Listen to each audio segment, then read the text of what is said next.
I'm Claire Brownlie, and I was a student at Oldham Hume Grammar School for Girls, as it was then, from 1983 to 1990. And over 3 decades later, I find myself as Director of Student Futures at Liverpool Hope University and a Pro-Chancellor, that's a lay member of council, at the University of Sheffield. So, because I've worked in higher education for most of my working life, I'm often thinking and talking about where a great education can take you, even to places you didn't expect to be able to get to. But today, I'm excited to be back where some of mine and the panel's dreams were first dreamt, back to our roots at Hume Grammar for International Women's Day. The theme this year is Give to Gain, and our panel today proves that a career isn't a straight line, it's a journey of evolution. So let's meet our impressive guests. If I can introduce or ask you to introduce yourselves. Kirsten, would you like to go first? Kirsten Pankhurst, principal here at Hume. Didn't begin here. Was at school in South Africa and then started teaching there too. But my time in the UK has been all in education and often in independent schools like this. And in my 2 previous roles, I was the first female member of that leadership team. And of course, here at Hume, very recently, fully co-ed, and so therefore the first female principal of the school in its entirety. A wonderful place to be, really inspirational educational ethos, which is very, very similar to my own. And this idea of, give to gain is something I've, spoken about many, many times to the students. So very excited to be here and to speak with you all. Thanks, Kirsten. I'm sure we can speak for, well, I, as an old girl, speak for myself and probably others to say we were super impressed to see the first female principal of the school. So welcome to the school. We're really excited to have you. If I can move to Olivia, please, to introduce yourself.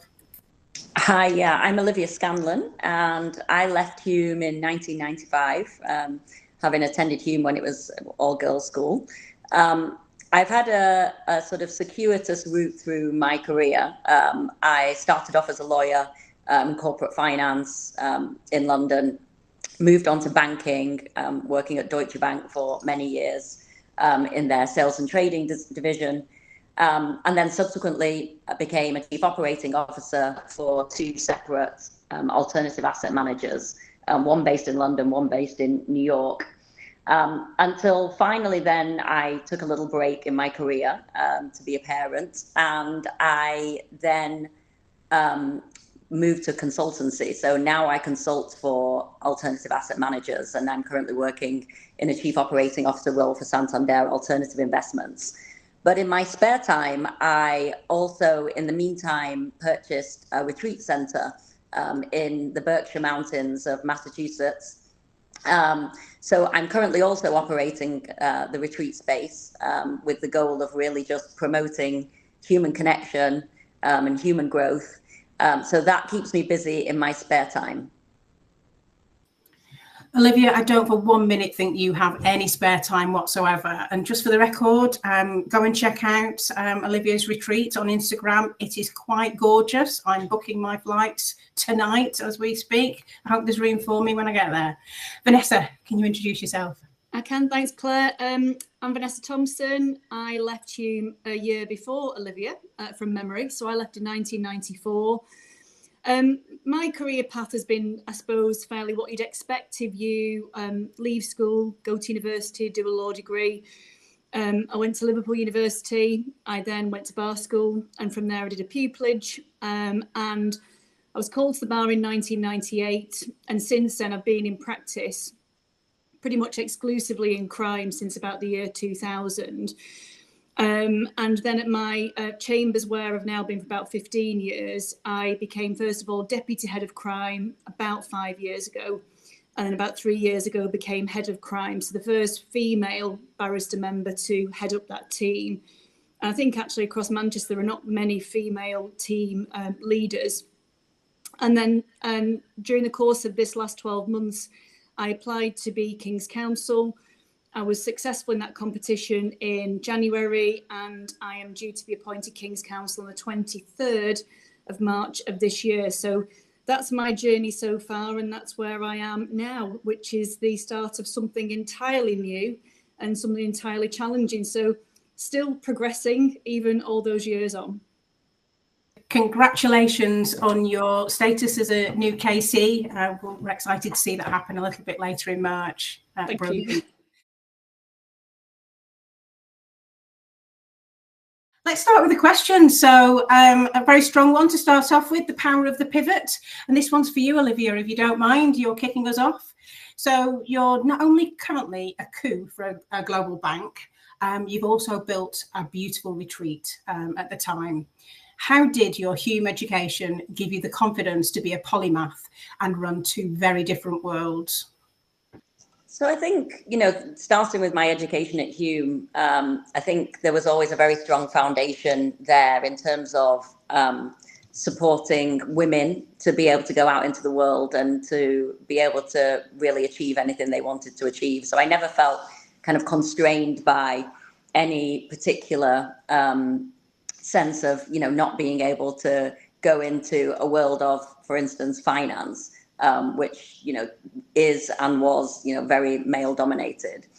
So I think that was a really strong foundation. And, while I was at Hume, I met an incredible group of friends who have remained my friends until today. So I think having that foundation is incredibly grounding.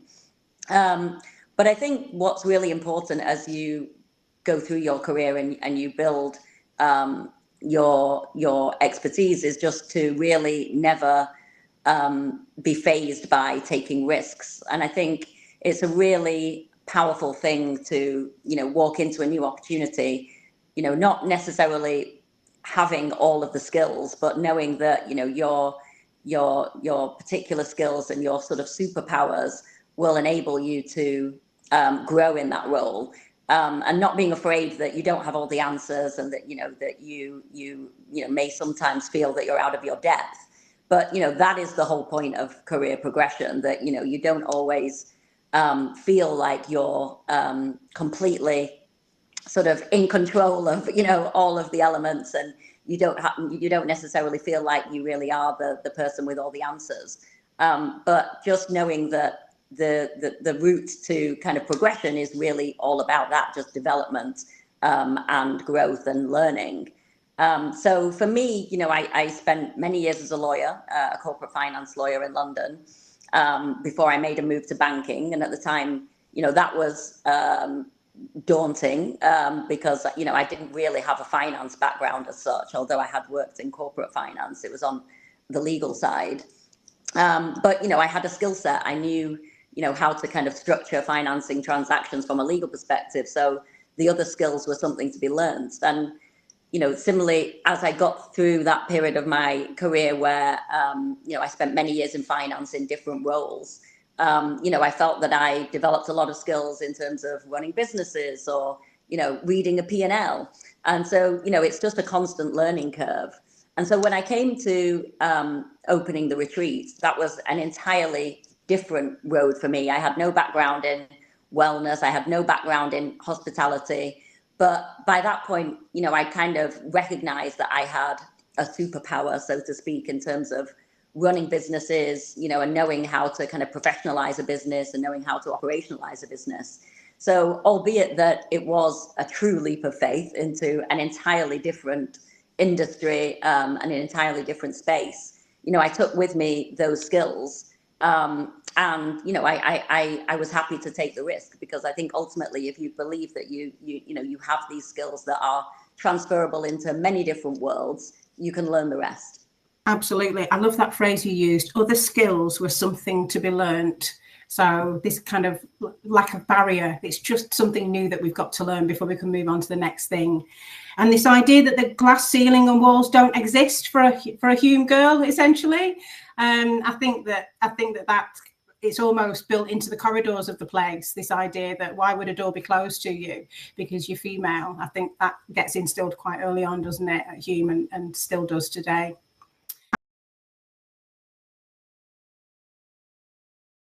Let's move on to the second question. And this one is for you, Kirsten. So you've quoted Mandela's belief that education is a weapon to change the world. And in an age of AI and social media, how do you teach your students to use their education as a weapon for truth and integrity rather than just career gain? Yeah, so Nelson Mandela's always been a bit of a hero, and it's not for the great things that he did, it's more for the person that he was. And I think that idea of a leader being a servant is the way that, you know, I certainly see the world, and the way we encourage the children to see the world. That education is not a ladder to see how high you can climb, but rather, you know, it's a lens really that you can use to see the world from a particular perspective. And so we try to provide an education that allows our young people, you know, to see the world through a lens of integrity and truth and honesty. And that sometimes, and it's that idea of whenever you have an opportunity presented to you, your question shouldn't be, what am I going to get from this opportunity? That's what I'm going to be able to give as a result of this opportunity.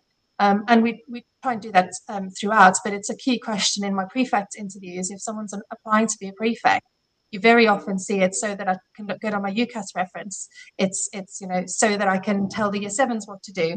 And my first question always is, it's the role of service. How are you going to serve the school in your year as a prefect?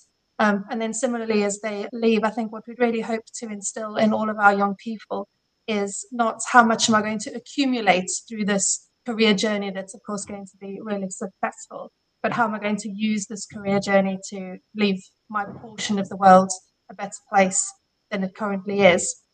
And that flipping of things to say that the wonderful education human provides is not a key to riches and wealth and success. It's a burden that you need to carry in order to leave the world better, because you've been provided with the tools to do so. And that's really what we try and do. I think this element of service through leadership is a really powerful one. It's a definite learning curve at Hume, isn't it, for them, that this service and leadership elements go hand in hand.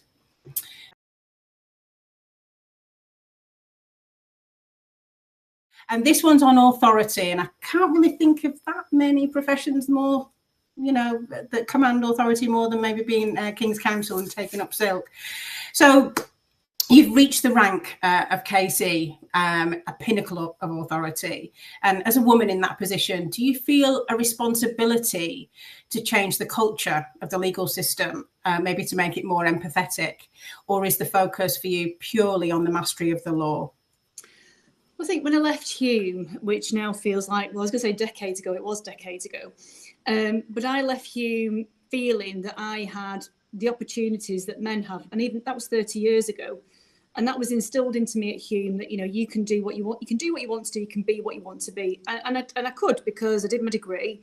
I became a barrister. And then, as is now, there's a lot of young females become barristers.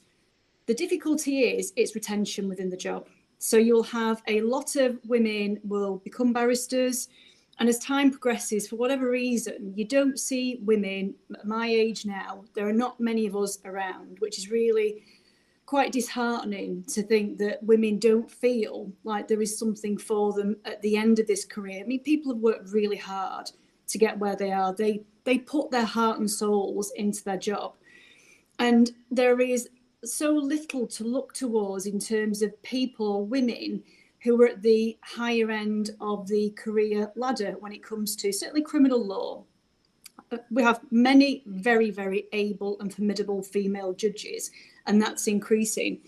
But certainly in Manchester, and I think nationwide, to be fair, there are very, very few women who achieve the rank of King's Counsel. And in fact, this time round, out of 96 people appointed, I think it's less than a third are women, and that's about standard for every year. And what I hear amongst the younger women at the bar is, what can we look towards? There's no real ambition at the end of this, because we don't see women staying and achieving what the men can achieve. And I felt a real sense of responsibility. I've thought about this for years, and for various reasons, family reasons, I've perhaps put it off. But I do, certainly as a team leader in crime and my chambers, I do feel a real sense of responsibility towards the women in my team, and also the women across Greater Manchester, who say we don't have anything really to aspire to. And the really sad thing is that the last female KC in Manchester was in 2019. So I'm the first one in 7 years. And I'm not saying that to blow my own trumpet, but it's quite heartbreaking to learn that in the same time there have been 12 men. So there really has to be a change. For me, there's got to be the start of a change. So I kind of think to myself, if I can do this and hopefully encourage other people to do that, then next year there'll be more women in Manchester, and the year after and the year after, and it'll become more normal. So really, it's to inspire people in the future that there is more to this job. There is more for you. There is more you can achieve. I think one of the questions you asked, Claire, was whether it will make the legal system more empathetic. And I think that's putting empathy on gender grounds. And I think, in fairness, we have many empathetic men. So I don't think it's about that, because it really is more a case of changing the culture and making it more accessible for women in the future, and showing the younger women that we can have women, you know, much further on into their careers who are also leaders when it comes to the law they're dealing with, and are equal to their male counterparts. So really, hopefully, I want to see a change. I want to see more women. I don't want to be on my own forever, which is what it feels like it might be like at the moment. It's going to feel quite lonely, I think. So I do want more ladies to do the same.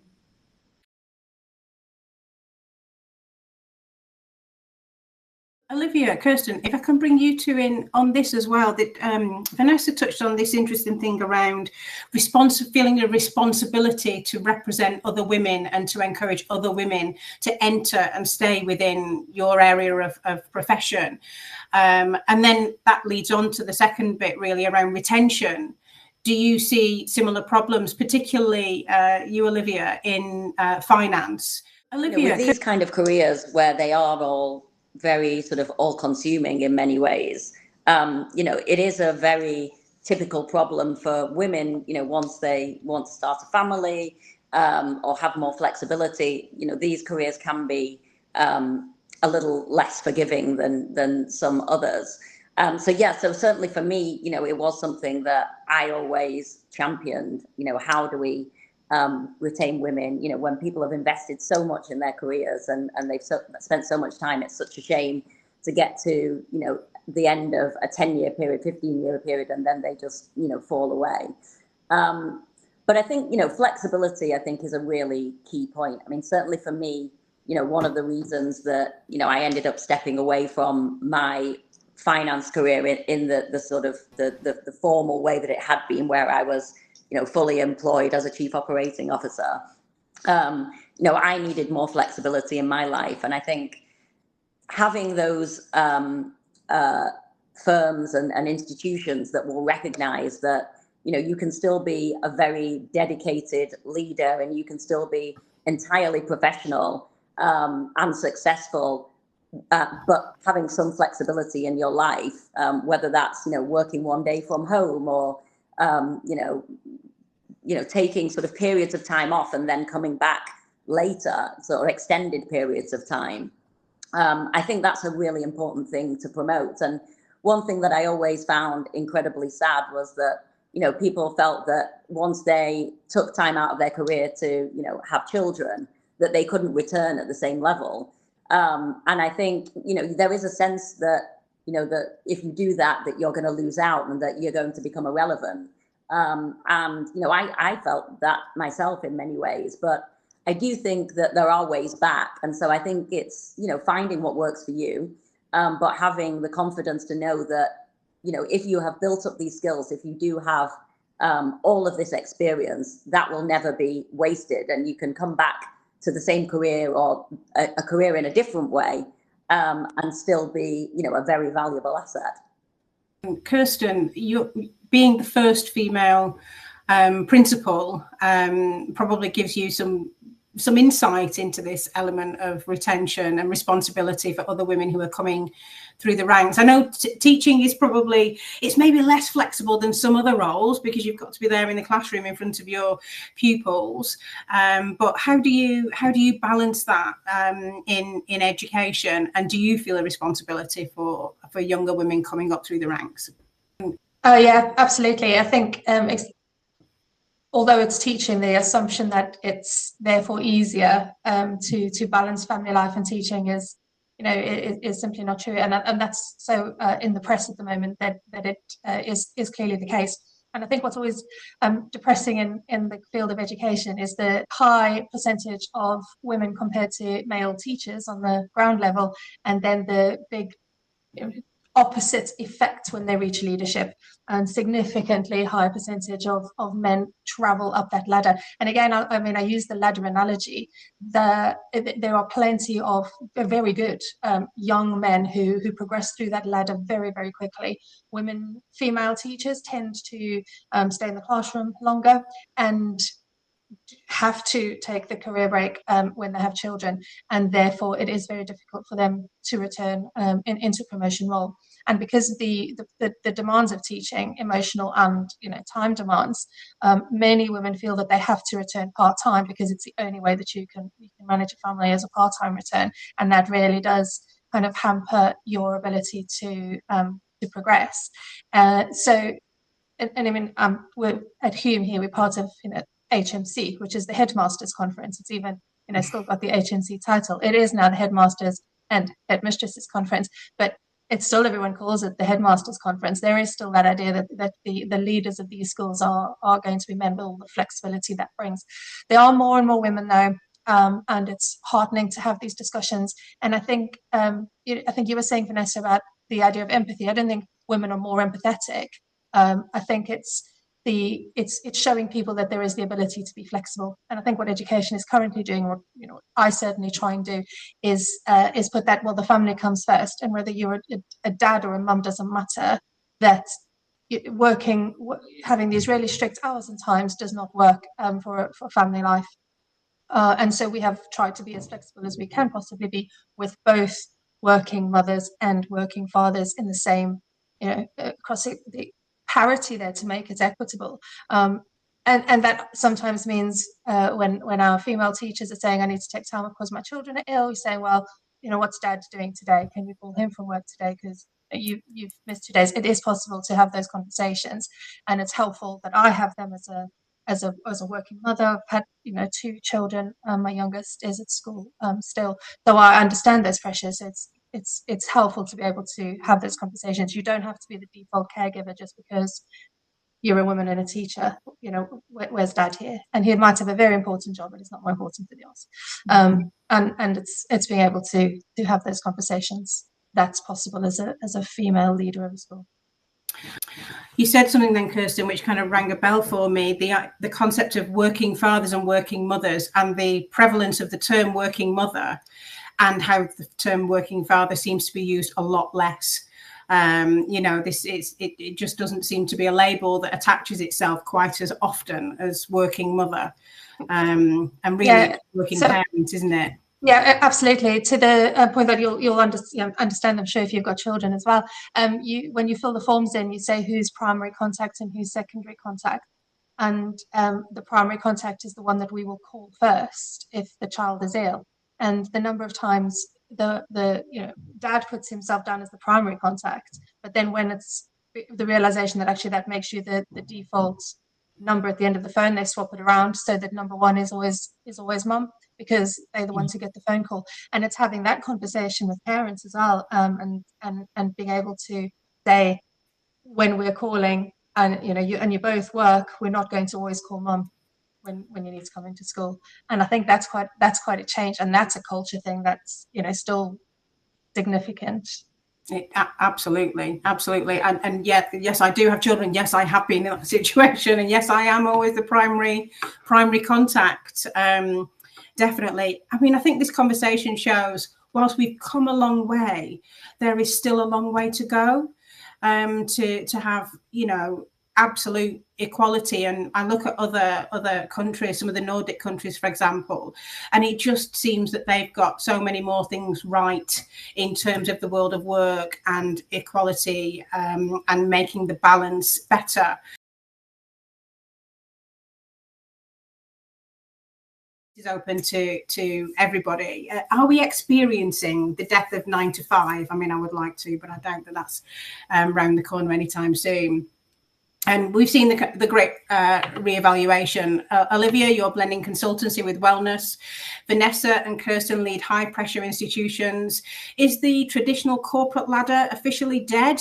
And if so, what are we building to replace it that actually works for women instead of just kind of pseudo-working or looks like it's working in the headlines?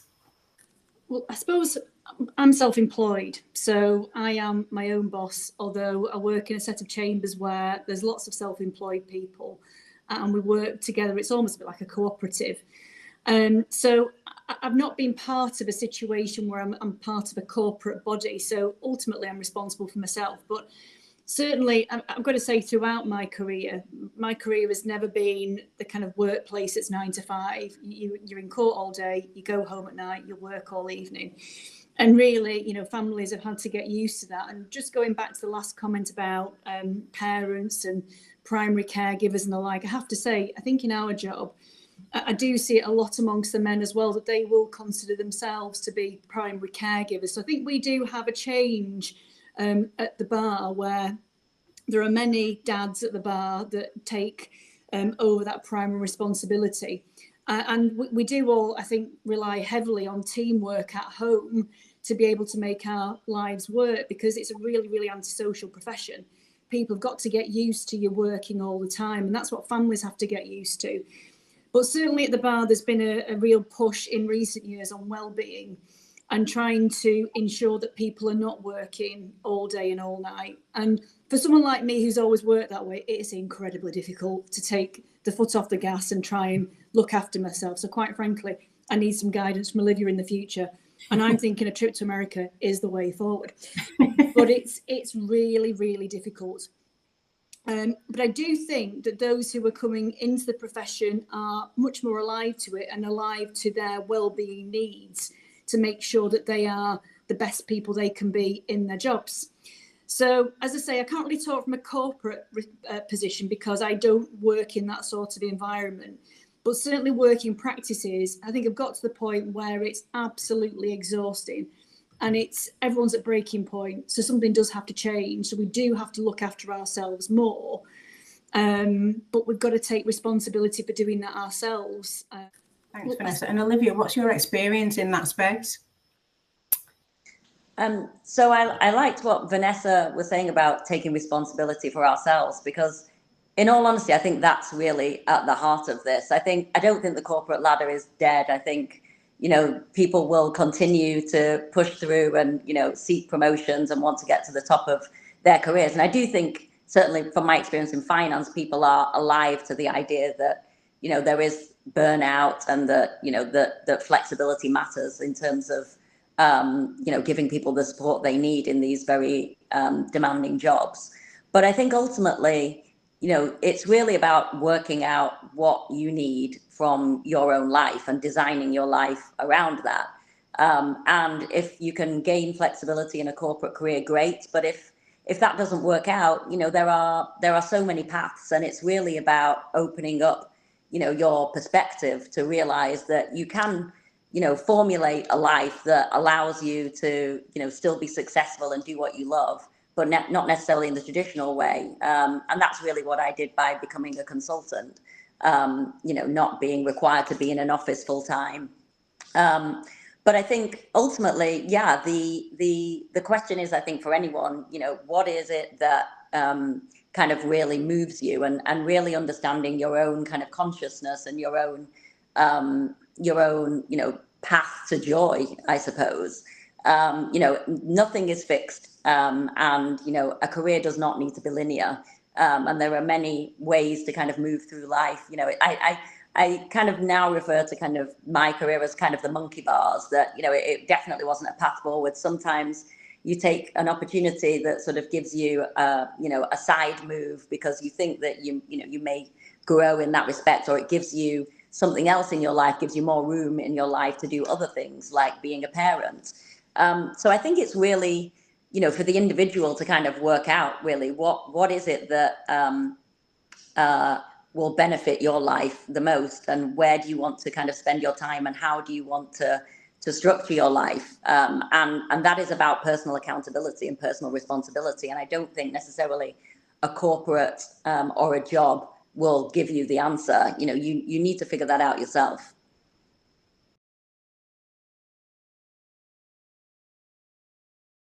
That's a kind of change that we've seen over the last few decades, where this idea of a portfolio career has become more prevalent and more popular, almost replacing this idea of joining an organisation in a junior position and then working your way through it and then retiring with your, you know, I don't know, carriage clock at the end as it used to be. There's been a definite shift, certainly in the 30 odd years that I've been at work. This idea of staying in the same place for a really long time is becoming less so, or that's how I perceive it. Is that something that you as women in the workplace also see, or something different? My perspective, when I joined the bar, you went into a chambers and you stayed there for forever. That's massively changed. I can see that now amongst the younger people who join.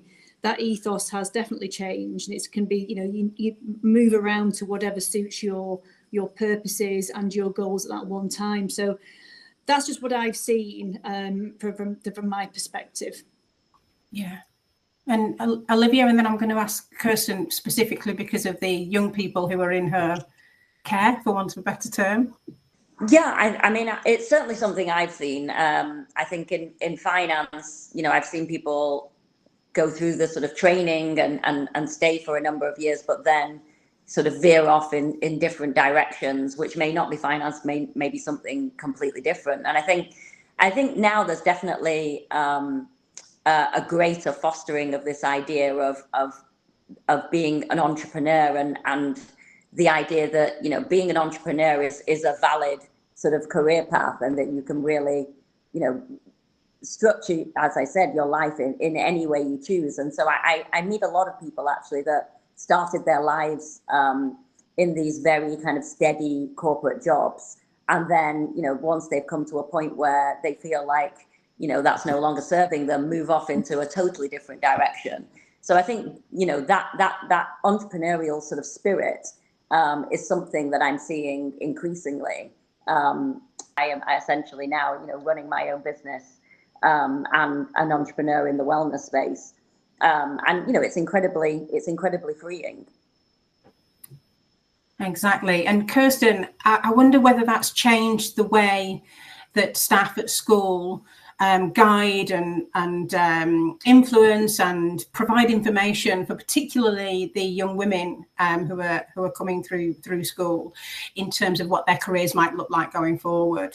Yes, I mean, it's interesting. Hume's is quite a particular place, and I'm not sure if it was the same when you were here, but it is still very much a kind of vocational school where many of the students want to go into medicine or they want to go into law, and they tend to see that as kind of predestined almost. And so lots of the work we do, and, you know, Mark is here, he does a huge amount of this. It's exposing them to your lives and saying, first of all, you don't have to, you know, choose that. There are plenty of things out there that, you know, might be more suited to you. The world's an exciting place. There's not only kind of 2 careers open to you, but getting people in to say, don't, you know, my career began this way and then I pivoted to that, and now I'm doing this. And I think that's really important for them to hear. That they still sometimes don't want to hear it. I think they're quite entrenched in there. This is the way my life is going to go. And I think because of the world we're in at the moment, that straight way of thinking can lead to people feeling possibly a sense of failure if they don't then do that. And so it is exposing them to more voices. And it's a little bit hypocritical because largely teachers are one career people. There are some who come into teaching later, but the majority of people in the schools it's been their only career, or they changed into teaching quite young. And so you are speaking from a point of hypocrisy, really, because we are literally just teachers. It's the only thing I've ever done. And so when children turn around and say, yes, but you don't know what the real world is like because you're just a teacher, there is a grain of truth in that. And so it is providing in any way you can the opportunity for lots of voices to be in front of, you know, the children, the girls, to say, first of all, you can be hugely successful women. So the more powerful and interesting women we can get in to be these visible beacons. If I always think to myself, every one person who comes in to speak to these group of children will have one person probably listening to them. You'll have 60 bored people. You'll have one person whose life you changes by what you've said. And putting these people like yourselves in front of these children, I think, is absolutely essential. And whilst it won't mean much to them now, it gives them an idea of how their lives might go as they grow up, and that's essential. Absolutely, and both Vanessa and Olivia, I know, have led sessions and appeared on panels, etc., for students, both young women and young men at Hume, to kind of talk about their career journeys and provide a bit of insight into the real world, as you called it, Kirsten, and broaden horizons maybe a little bit and challenge some stereotypes also. So if I can just pick up on that and that element of mentorship and being available to the younger generation. Vanessa, you work in a really competitive field, and you've described that brilliantly. How has giving your time to younger women helped you gain as a leader? Oh, massively, because I know that people have helped me in the past, and Kirsten was talking about ladders earlier, but perhaps in a slightly different context. I did a speech recently about ladders and those that have been dropped down to me in the past, in terms of people giving me advice and support, mentorship, and how much that's meant to me, how much that's given me confidence, how it's supported me to kind of take these further steps in my own ambitions. So thinking that through, it's helped me. I know that if I can help somebody else, so dropping that ladder down to somebody else, that will help them in the future. And I'm part of the Women in Criminal Law in Manchester. I'm on the committee, and that's really, really opened my eyes more than ever about how important it is to mentor people, to provide advice and support. And at all times, if you are helping people, if you're thinking things through, if you're giving advice, if you're thinking through a legal problem, you're improving your own skills all the time. It makes you think about that problem that someone's raised with you, thinking, well, I've not come across that for a little while. I'm going to go back to it and I'll think it through again. So there's all manner of skills that you develop. You enhance your own knowledge. You enhance how you would deal with certain situations. It's not always a knowledge-based problem. It might be an ethical problem. It makes you think how you should deal with things. It improves your working practices. But there's such a massive sense of achievement, I suppose, when you know that you've done something to help someone. So I helped with the mock trial competition. I've helped Hume's sixth form team for years now.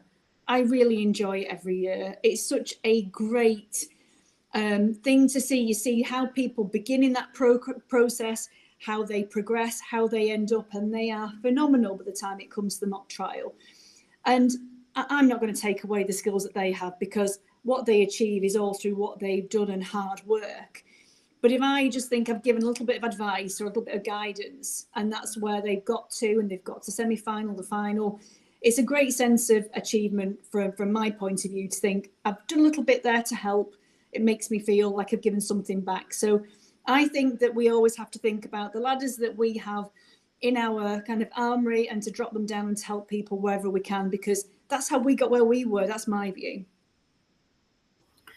And I think, just to pick up on Kirsten's point as well, even if they don't thank you today when you're speaking to them, you know, their future selves in 10, 15 years time will remember and kind of thank the process that they went through, and that people like yourself, Vanessa, and you, Olivia, kind of helped them along with. Well, if I can just say that last year's mock trial competition participants, for example, are next year's law students or the year after's trainees. And I found so many people contacting me again via LinkedIn to see, you know, whether work experience opportunities. So you do know that what you've done has been hopefully of some effect. If it hasn't, it hasn't. But if it has, that's great. So, yeah. Yeah, I think it definitely has. And Olivia, you've also been a part of that mentoring and giving advice to the younger generation. Would you recognise the things that Vanessa has talked about there? Absolutely. I mean, yes, I think the important thing for any of us who have kind of progressed in these roles is that we're helping the people behind us along, and a service that, you know, everyone really should have in mind when they're thinking of themselves in leadership positions. But I think as well, coming at it from the perspective of the person who's receiving the mentor, I think it's such a, I probably didn't understand early enough in my career, but that sense of, you know, finding your mentors and building your network is, you know, almost just as important as doing the work and honing your skill. You know, so much knowledge, you know, job opportunities, you know, you know, helpful things can come through just this idea of expanding your network. And it's something that I always say to the people that I'm mentoring or talking to, that don't underestimate the power of the people around you. And so the more that you can, you know, foster that network, and the more that you know, the more time you can spend, you know, really developing meaningful relationships with people, not just in your area of expertise, in any sort of walk of life. You never know where that's going to lead to.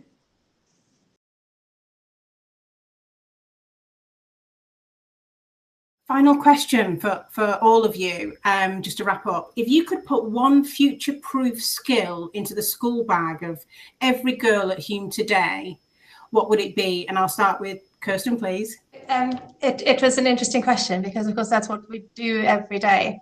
And I think especially for our girls, there were two things that I think were important. First of all, it's possibly quite a common one. It's never, don't doubt yourself. That's the idea that you will doubt yourself is, we'll all have experienced that. And I don't think it's only women who do, but I think that it's important for girls to understand that doubt is normal and do it anyway. You know, be 10% braver. It's my favorite, one of the girls speakers, be 10% brave in whatever you do, and don't doubt yourself. And the other one is, you don't have to be liked.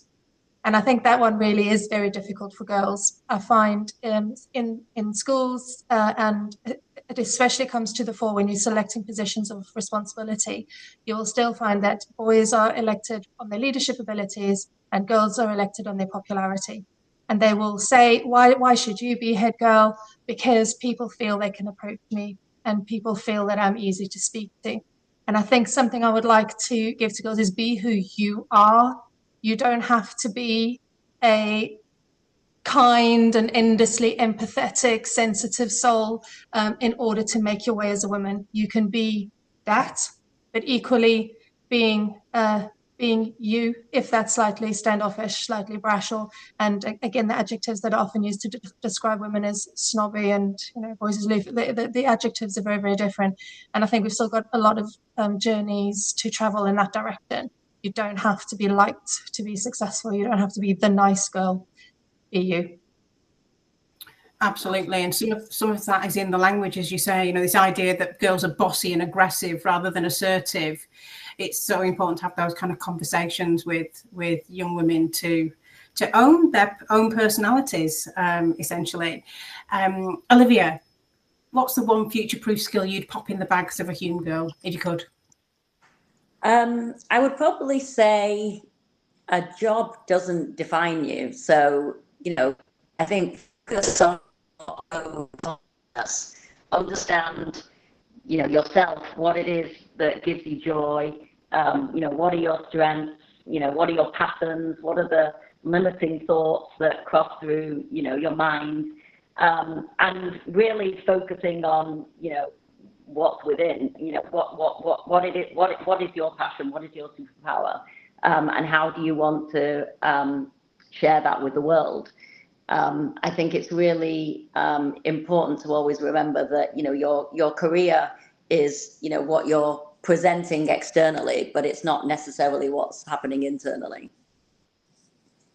Absolutely. Thank you. And Vanessa, you've got the last word on this. Oh, wow. Well, I suppose in some respects it's picking up a little bit from what Kirsten said, that I think it's always been the message for girls when they leave Hume Grammar: have the confidence to do what you want to do. You can do whatever any man does, have the confidence to do that. But I think what I've learned going on in life is, you know, you really got to have the confidence as well to be able to seek help and not look at seeking help as some form of weakness. Because I think a lot of females in the past have been concerned that to ask for help you may look as though you don't have confidence, but to ask for help is just to make sure that you make the right decisions. We're not machines at the end of the day, and it's not weakness to try and get help or to seek advice. And again, it's probably going into Olivia's area, and I'm giving myself advice that I don't do myself here. So my advice to future girls is to be kind to yourself, be kind to yourself, look after yourself, be confident, seek help, be kind to yourself. And my final word is overthinking is not a bad thing, because women often get accused of overthinking, going over and over things, worrying and second guessing.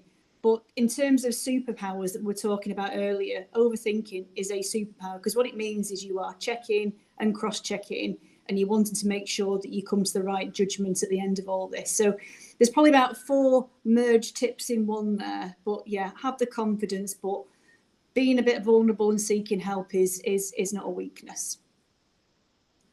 I think that's a really good place to end, and I'm certainly going to take the advice of a KC, that's for sure. Attention to detail. Kirsten, Vanessa, Olivia, thank you for speaking about your experiences and how you're involved with young women, and particularly Hume young women today. So from the C-suite to the courtroom and the boardroom to the countryside, I think the message is pretty clear. Giving to gain is a good thing. Don't be afraid to change the game, or your job for that matter, or your profession. And I just want to wish everybody a very happy International Women's Day, and hopefully I'll see you all this time next year.